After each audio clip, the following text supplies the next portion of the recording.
From the broadcast center at BCIT's Burnaby Campus, this is All Talk Radio. You're listening to 1680 The Crow.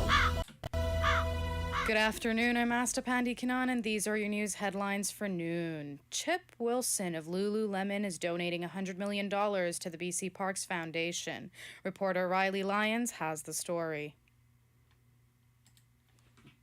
Stanley Park, the BC Parks Foundation revealed a new wildlife conservation program dubbed the 25 by 25 Plan.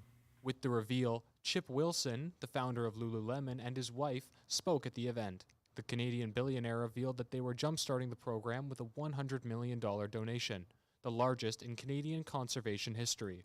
This donation surpasses the second-largest donation by nearly tenfold. The new 25 by 25 plan aims to protect a quarter of Canada's landmass by 2025. Riley Lyons, 1680 The Crow. And now we're joined by reporter Riley Lyons. Riley, why did Chip Wilson commit to this large donation? Chip Wilson at the press conference talked about how when he was younger, he moved to BC from Alberta, and stated that the place where he gave the conference, Stanley Park, was sacred to him, and that the money would be used to preserve places like that. And what can you tell us about the second largest donation towards conservation? The second largest donation to conservation was made by a tech entrepreneur from Richmond. The previous donation was in March 2022, and it was $14.5 million. Thanks, Riley. New Westminster police have released a photo of a man in the hope that they can solve what they say was an assault by a stranger. A woman called police to say a man approached her on a city street, made sexualized comments towards her before assaulting her, knocking her to the ground and kicking her. Police say the man also pulled out what was believed to be a knife and threatened the woman with it before leaving. Officers searched the area but could not find the suspect. But photos taken of the suspect show a man about 30 years old with short dark hair, a medium build, and standing about 5'7" tall. The RCMP have released an unclear photo showing an unidentifiable figure standing near one of the towers that holds up the cable for the Sea to Sky gondola in Squamish, minutes before the cable was cut for the second time 2 years ago today.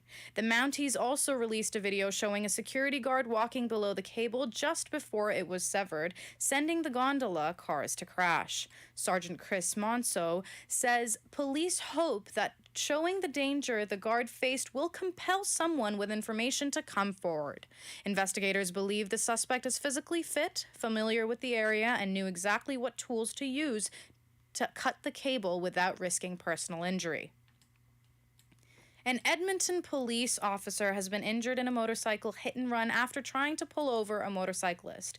Police say the officer was transported to hospital with non-life-threatening injuries. The major collision investigations section is probing the incident and is asking for witnesses for any information.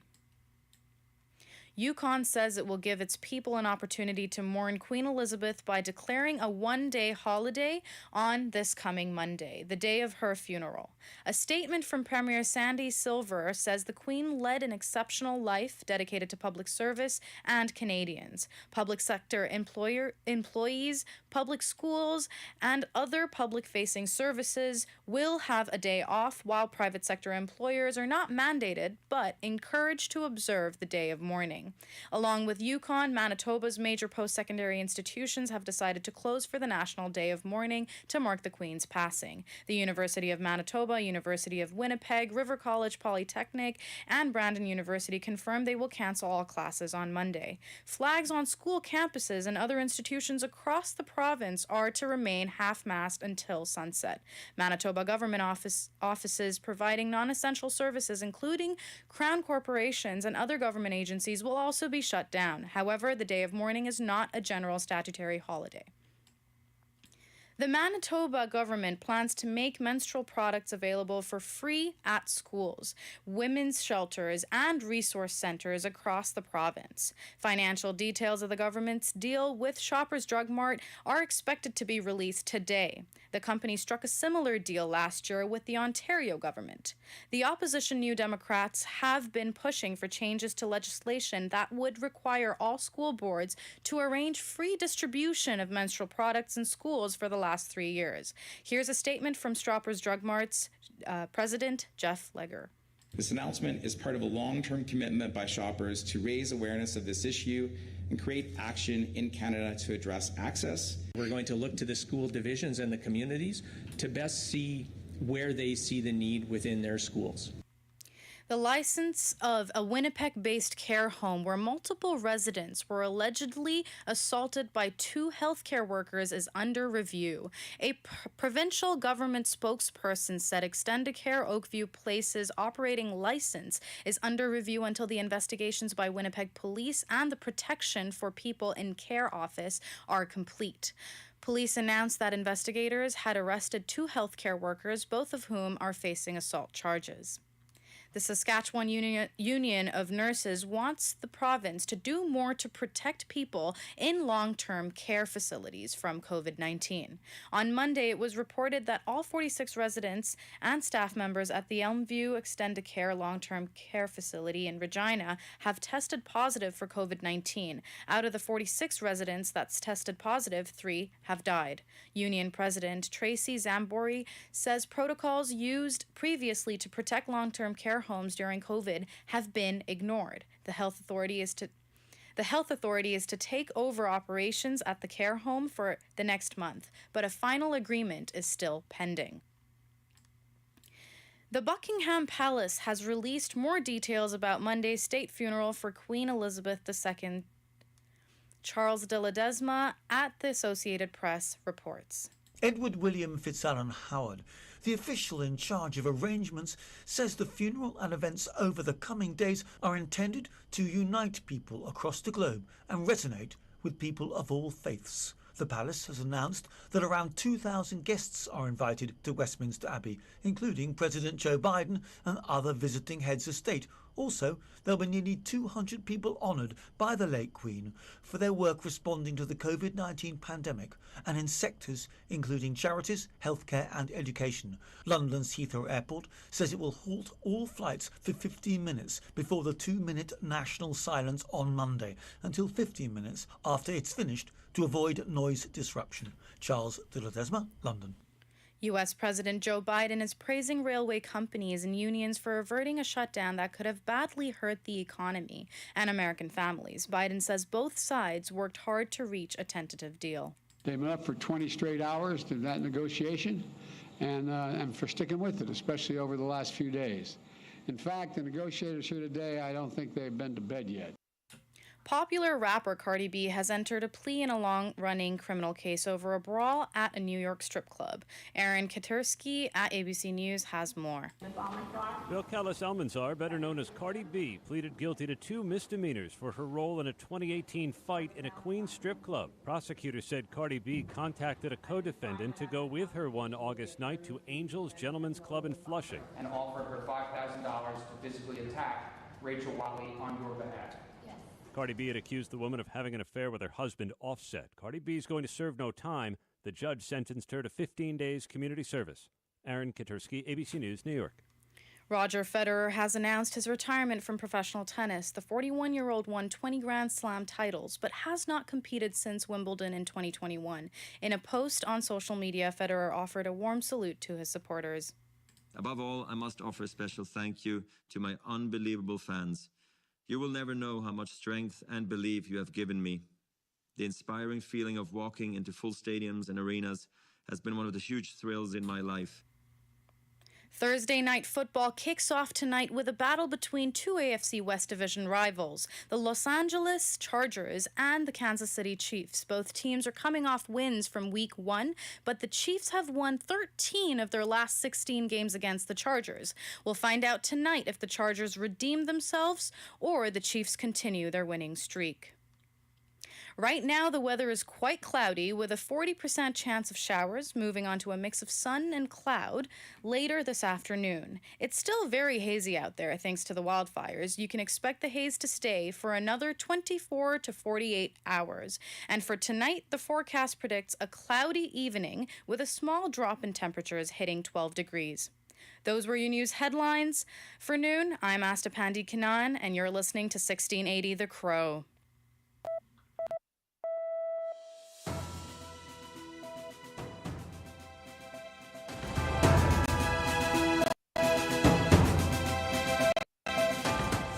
Stay tuned for more on BCIT's 1680 The Crow.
like if I leave them on, I ruin the streak of the last like 10 years of never wearing shoes where I work.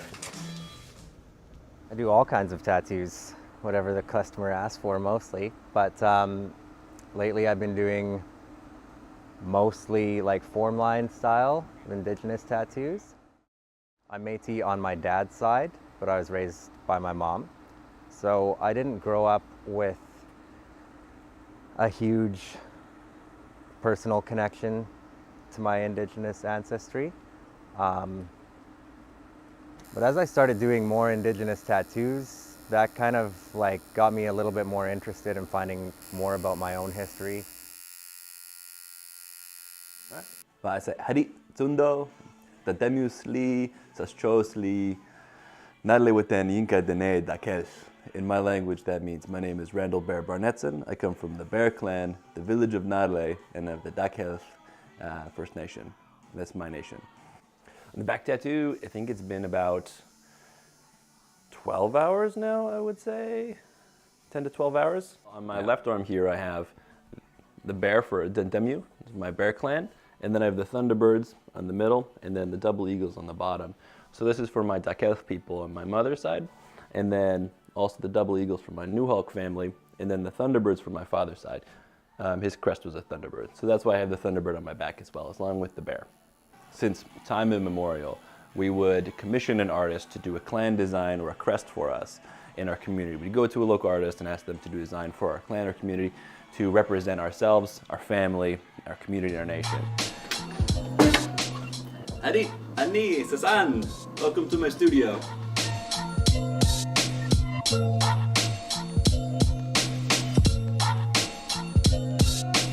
So my tattoos, they all represent that, from my Bear Clan to my Thunderbirds to my Eagle Clan. They represent and they place me in my community and show my affiliation there. And so that's why I love working with Logan, because Logan, he helps me to kind of embody these teachings in these clans and crests, and he really contextualizes these teachings that we have. And then on this side, I got the East Van cross, because where I was born, East Van. So I kind of go between two, because traditionally, land and people are the most important things to us as traditional indigenous people. So when I turned 18, I was like, I'm gonna get the East Van cross on my arm. I'm gonna go to do it. I went to a tattoo artist and he said, nah, come back in a couple of years when you figure it out a bit more. And I was like, what the hell, man? Like, I want to get tattooed. And he was like, nah, think about it some more, come back. And then I waited a decade and then Logan did it for me.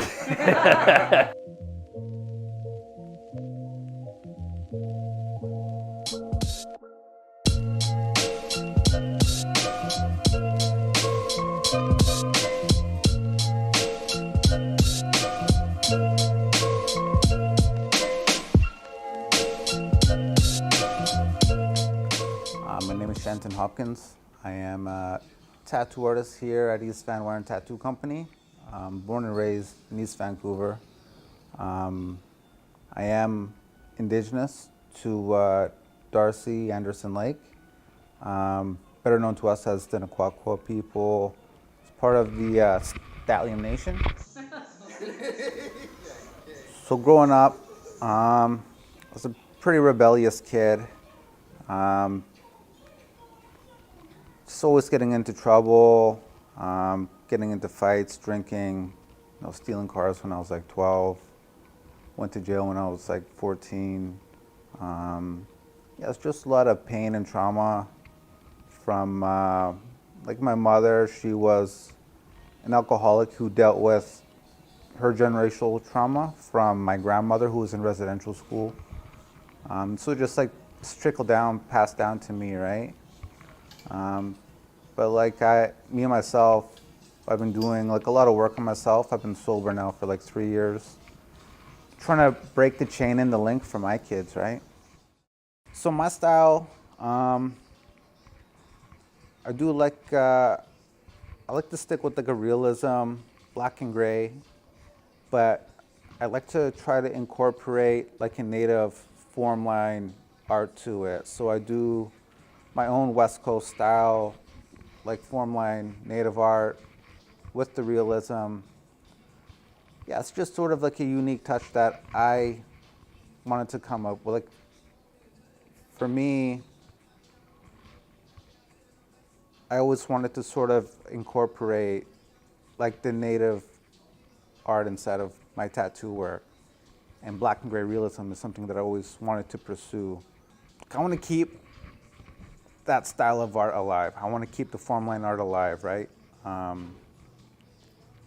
It's been here already for centuries, even though it's been tweaked a little bit, whatever. Like all artists have their own styles of their own art, right? Well, we have all kinds of different backgrounds getting like Oriental Japanese style sleeves. I tattooed this native guy just last week. We did a full native realism piece on his arm, full sleeve. He already had an existing like Oriental Japanese style dragon on his other arm, right?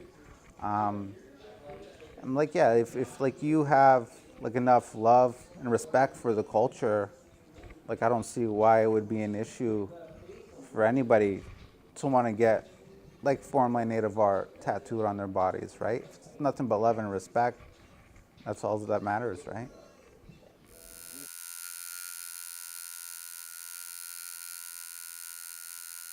I think it's really complicated. It's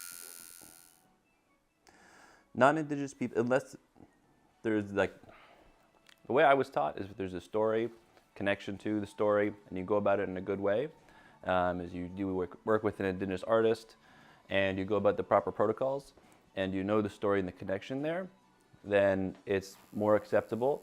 However, if you get a clan design or a clan crest, then that has such larger meaning behind it, and affiliation to, like I said, to place, community, to people.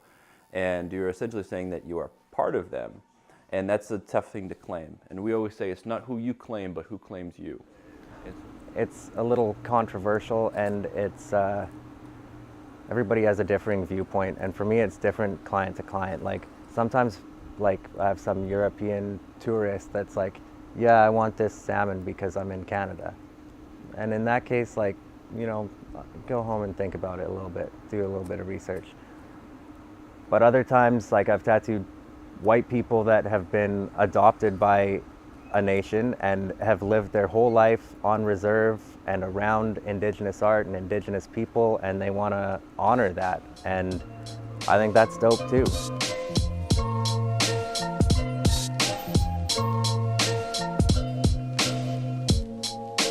Bar down over there is like, was a strip club and very much like a biker skittish kind of hangout. My dad's stories about Steveston are a lot different than what my feelings about Steveston. I see Indigenous tattooing kind of flourishing even more. Just the artwork in itself is becoming more and more popular. People are more down to collect fine art and that sort of thing. Like I know the Canucks are having warm-up jerseys done by an Indigenous artist. So it's kind of in people's faces so much more, and it's so much more like widely accepted. And yeah, I think the future is bright for Indigenous tattooers, for sure. Does it feel? Yeah. Greatest feeling. Natalia for showcasing Logan and traditional tattooing and traditional Indigenous art, and having this be a part of the conversation and bringing us to the table in that. So, Natalia in my language means thank you for everything you've done for us.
Peter Percival knew his dream job would be firefighting since elementary school.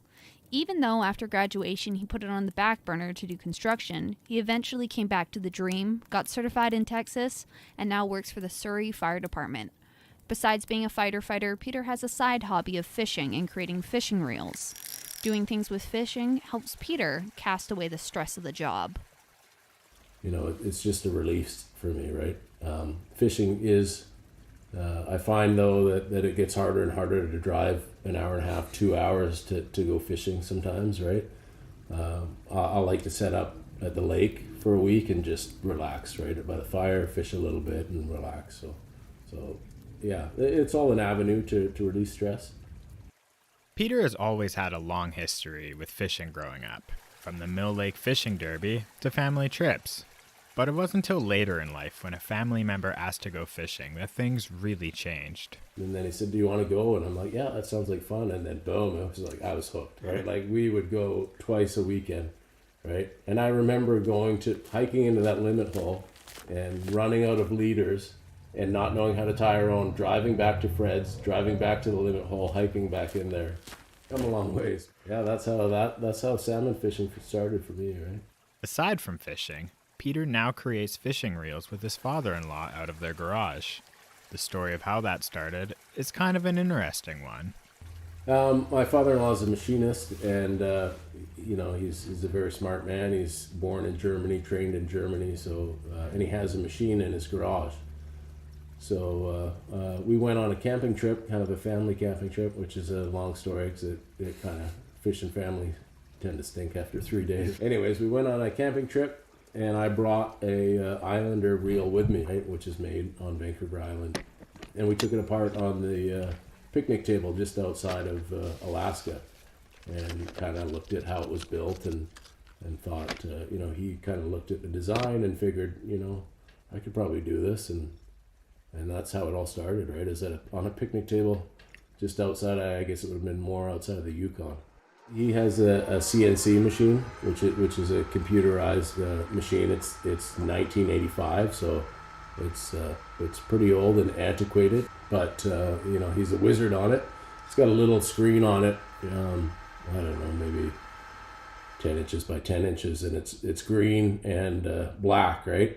So, and then he's got the mill or the lathe, right, to turn different parts and to buff things, and he does his own anodizing too, which colors the parts different colors. So he's not afraid to try something or do something, which a lot of times I find that fear holds me back. I'm like, oh man, I don't know if I want to do that, and then you just have to sometimes jump in, right, and say, like, I'm going to do it, and I'm going to just battle through it, and it'll work, right?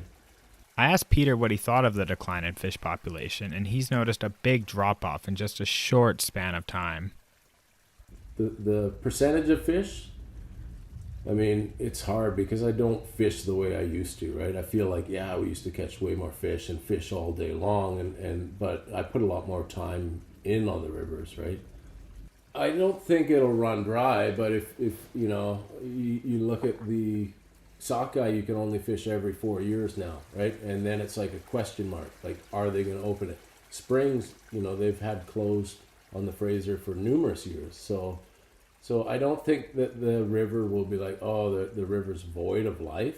It'll be like, you're not allowed to fish it. That would be not a very good day. But look at what's happened on the Fraser, right? So we'll go from there. John Reynolds, the chair of aquatic conservation, reminded me that not all of the 5 BC salmon species are necessarily in danger, but some are in trouble. The worst off in southern BC are Chinook and sockeye salmon. Really gotten into quite a bit of trouble, to the point where the Committee on the Status of Endangered Wildlife in Canada, which I happen to be the chair of, has actually recommended to the federal government that they could be at risk of extinction. A big issue that John and Peter agree on is commercial fishing when it comes to the population of fish. John is appreciative of what the government has put in place to save the fish. A lot of recreational fishing is fairly well guided by the Department of Fisheries and Oceans rules. And so if people fish responsibly and look after the fish, if they're putting them back, it certainly wouldn't be in my top list problems. I know what John said does sound really bad, but he does believe that the waters won't run dry of fish if people do things properly.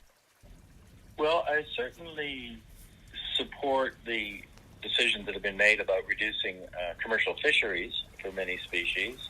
That is often the easiest thing to do, I must admit, and because the salmon have such complicated life cycles, living in so many different places at different times, that it's hard to do much for them when they're in the ocean, especially when they're juveniles.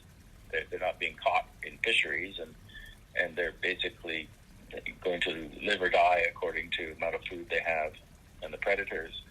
So the control of commercial fisheries has, in general, been, I think, quite well done. The last note from John is he wants us to remember to go support local organizations that help better the population of fish, because it's not just the government that makes the changes, so do we. I'm Kiara Collins with co-producer Mac Fleet with 1680 The Crow. A motorcycle mechanic, Paige Everden, and her mentor tell the story of what it's like being a woman in an industry dominated 90% by men. Maybe it's like a bit of a rebellious thing for me. Like when people tell me I can't do things, like I want to prove them wrong. Maybe also like I just got used to being told that I couldn't do things because I was a woman growing up, and then I just sort of realized that that wasn't true or right, and like kind of decided that I wanted to be a person that fought those things.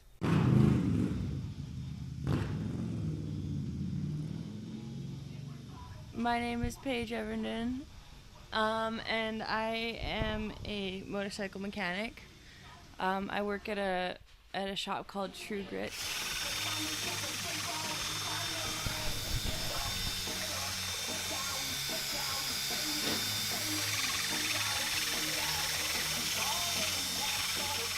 Sitting in front of me now with dirt and oil stains on her face and clothes is Paige Everden, who has been at BCIT for the last almost 2 years and is working on getting an education to support her dreams and aspirations of working in motorcycle mechanics and metal fabrication. I took the motorcycle mechanics course and graduated that. And then I applied and got into the metal fabricator foundations course. I did it because I want to do custom work on bikes. And when you're a metal fabricator, you can make bike frames, you can make gas tanks, you can make front ends, you can make you can make anything with metal. Driving down an industrial road with lots of potholes and dust all around, we come across a large red barn, which is Rochelle Trellenberg's motorcycle mechanic shop. Paige is great. Paige learned so fast. It just blows my mind when somebody comes in and you really see that they're really good at something just right off the hop, and she absolutely is so good at that, and she's great with people, and she shows up. Should I just pour it? It should fit. Let me look. I mean, if it's not fitting for you.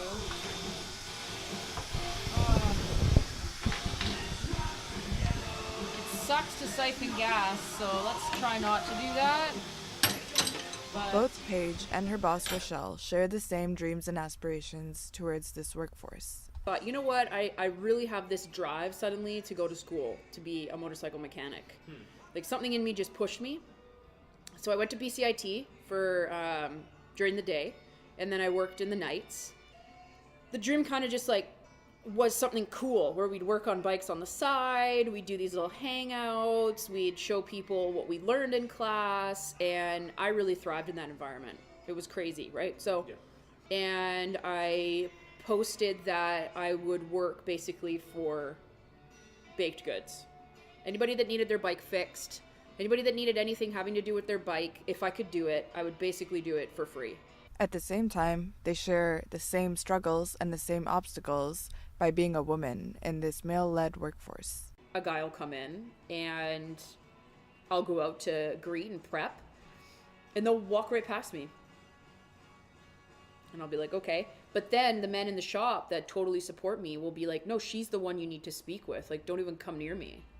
I don't really allow for the pervert or the chauvinist to come through these doors. Like Rochelle, Paige has faced a lot of the same misogyny, especially in her classroom. So many examples. I guess like one thing that happened quite a number of times that like stands out to me is just like the amount of times that I would walk into the room or walk up to the group and they would stop talking because obviously they were talking about something, or maybe me, and they didn't want me to hear what they were saying.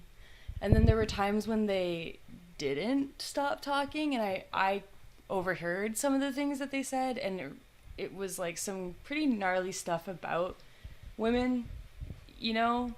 And it was just like, it felt really gross. It didn't feel good to experience that kind of thing and hear it. And it just makes you feel like an outsider, you know? Like that was like the general feeling I got from being in that classroom, was just like that I wasn't fully welcome there, I guess. Not by the teacher. The teacher was amazing.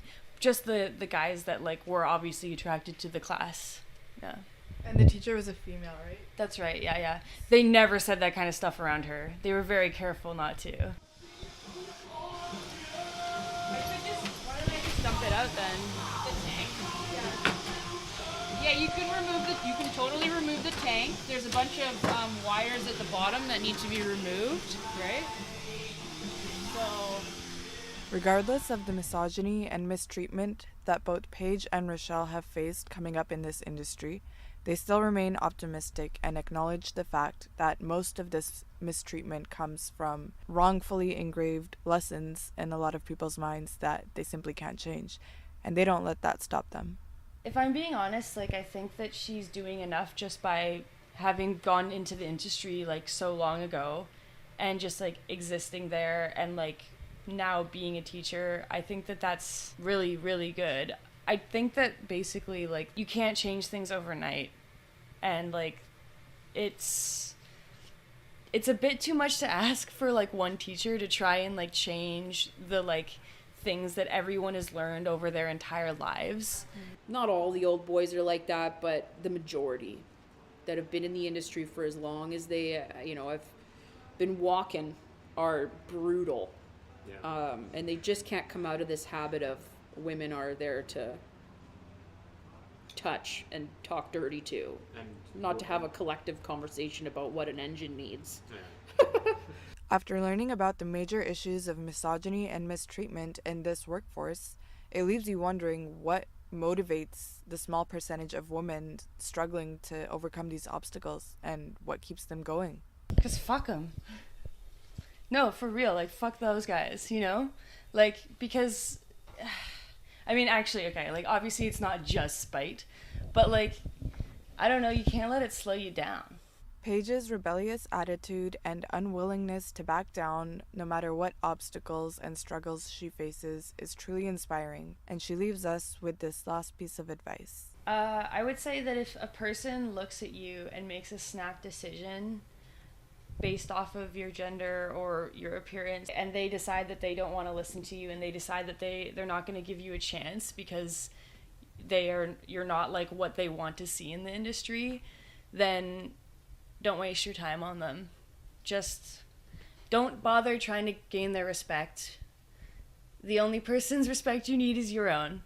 And as long as you know that you can do it and you understand that like you're a capable person, then you don't have to worry about them,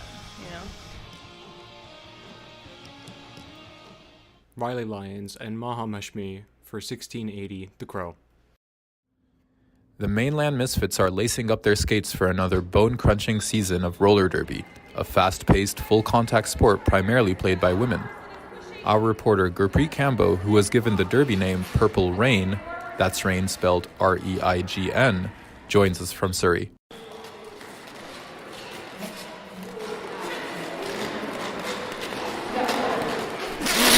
Powerful. I like the focus it brings.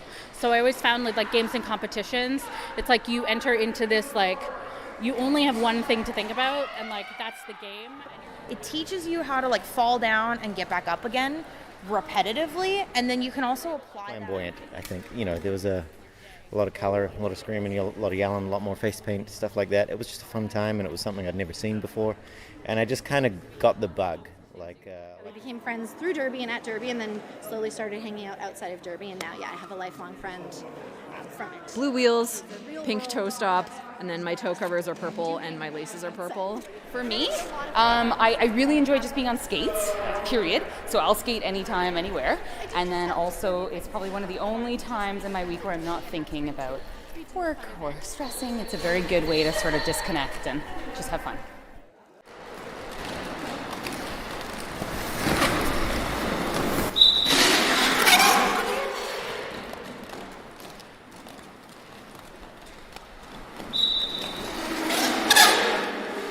Two lines of 4 roller skaters, pushing and pulling against each other, like a rugby scrum if you added wheels. This chaotic jumble of arms and roller skates is what each team's jammer has to break through to score points. This is the sport of roller derby.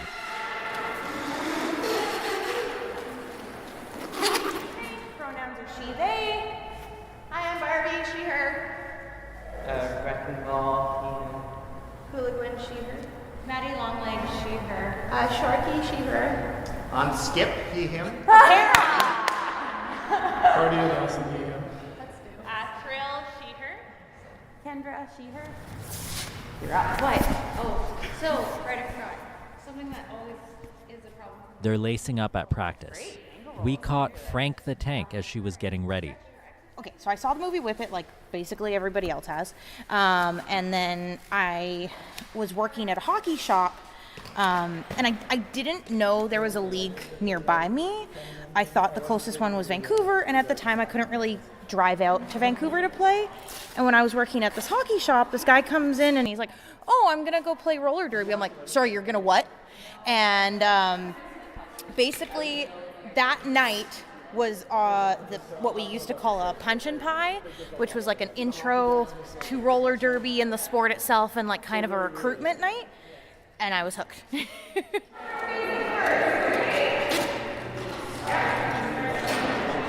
The sport of roller derby is slowly making its comeback after the pandemic.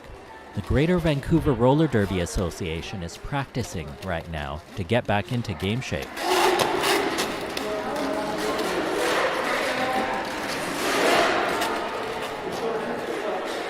Generally call what we're doing right now an edging drill. So you essentially have one person that's acting as the jammer and one person that's acting as the blocker.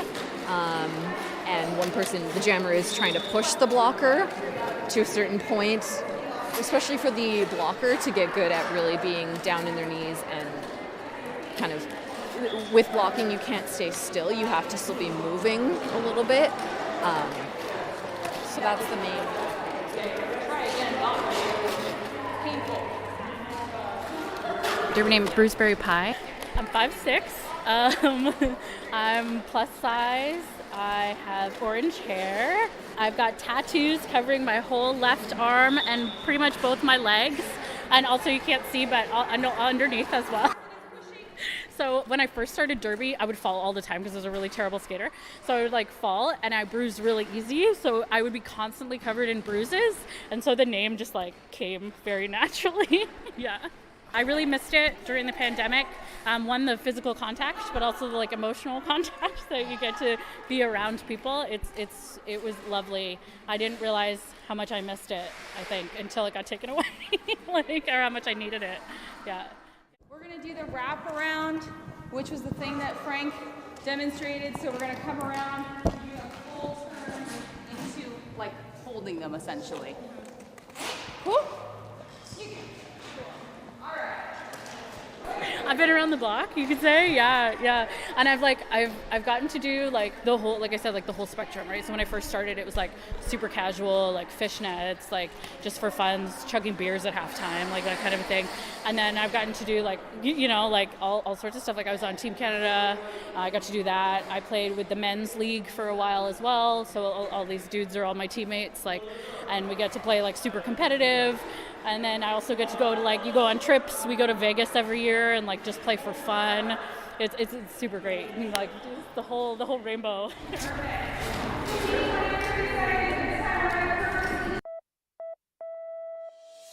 From the Broadcast Center at BCIT's Burnaby Campus, this is All Talk Radio. You're listening to 1680 The Crow. Good afternoon. I'm Mac Fleet here with your 1 o'clock sports update on 1680 The Crow. Here's what's going on today in the world of sports. Tennis legend Roger Federer announced his retirement early this morning via social media. The 41-year-old makes this announcement following a series of knee operations. Federer won 20 Grand Slam titles and finished 5 seasons ranked number 1 in the world. The last time Federer played was at last year's Wimbledon. Federer announced that his farewell event will take place next week at the Laver Cup in London. Federer was very emotional when he announced this decision. This is a bittersweet decision because I will miss everything the tour has given me. But at the same time, there is so much to celebrate. I consider myself one of the most fortunate people on earth. I was given a special talent to play tennis, and I did it at a level that I never imagined for much longer than I ever thought possible. With Serena Williams and Roger Federer's retirement in recent weeks, this marks an end to a golden age of tennis. The first edition of Thursday Night Football kicks off tonight with the Los Angeles Chargers traveling to Arrowhead to take on the Kansas City Chiefs. This year marks the first season where Amazon will have the reins of the Thursday night game, taking over from Fox. Al Michaels will have the call after leaving NBC's Sunday Night Football. Both AFC West rivals are coming off convincing Week 1 victories. Here is Chiefs coach Andy Reid on his anticipation for tonight's game. We look forward to playing the challenge of playing the Chargers. We know they're a heck of a football team, and we always have great battles against them. And so, again, we love bringing them here to Arrowhead. We know it'll be loud and an exciting atmosphere. So we're preparing ourselves as we speak here to get ready for that Thursday night game. Star safety for the Seattle Seahawks Jamal Adams is expected to miss the remainder of this season. Adams is set to undergo surgery on a repair on a torn quadricep tendon. Adams left Monday night's game against the Denver Broncos in the second quarter after awkwardly hitting Denver quarterback Russell Wilson. Seattle travels to San Francisco to take on the rival 49ers. Here's the Seahawks defensive coordinator Clint Hurt on the loss of Adams. I mean, it hurts because the guy's a great football player. I've said that before. And, so I definitely, it's a shot. You don't have a lot of guys that's like that. But, like I said, we have so much confidence in Josh and Ryan and their ability. Ryan's obviously proved to us last year he can come out there and help us and do things, and Josh has shown that too. So it sucks, hate it for Jamal. But at the same time, for these guys, they can take advantage of the opportunity, and they've shown they can do that. Another injury update. The Pittsburgh Steelers have placed star outside linebacker TJ Watt on injury reserve. The move means Watt will miss a minimum of 4 games while recovering from a left pectoral injury. The Steelers already had ruled Watt out for this week's game against New England. The NFL's reigning Defensive Player of the Year sustained the injury in the fourth quarter of last week's overtime victory against Cincinnati. Here's some NHL news. The Los Angeles Kings have signed defenseman Sean Durzi to a 2-year, $3.4 million contract extension. Durzi was originally drafted by the Toronto Maple Leafs in 2018, but was traded in a deal for Jake Muzzin. Durzi is coming off his first season in the NHL, where he scored 27 points in just 64 games. Nike released their World Cup jerseys today. Canada is the only team, however, to not get a new jersey. Many Canadians expressed their frustration via social media about this news, while other countries' fans and players voiced their displeasure about how plain the new jerseys are. In tennis, both Canadian players Eugenie Bouchard and Gabriela Dabrowski and their partners advanced to the doubles semifinals of the Chennai Open Tennis Tournament. Both are set to play again on Friday. The White House says President Joe Biden plans to meet at the White House on Friday with the families of WNBA star Brittany Griner and Michigan corporate security executive Paul Whelan, both of whom remain jailed in Russia. The meetings are to be the first in-person encounter between Biden and the families and come amid sustained but so far unsuccessful efforts by the administration to secure the two Americans' release. The administration said in July that it had made a substantial proposal to get them home, but Russia has not yet settled on a deal with the U.S. Albert Pujols looks to inch closer to 700 career home runs tonight as the St. Louis Cardinals take on the Cincinnati Reds. Pujols scored an RBI last night to help the Cardinals defeat the Milwaukee Brewers 4-1 last night. If Pujols can reach 700 home runs, he will become just the 4th player in league history to do so. Thank you so much for tuning in to your 1 o'clock sports update with Mac Fleet on 1680 The Crow.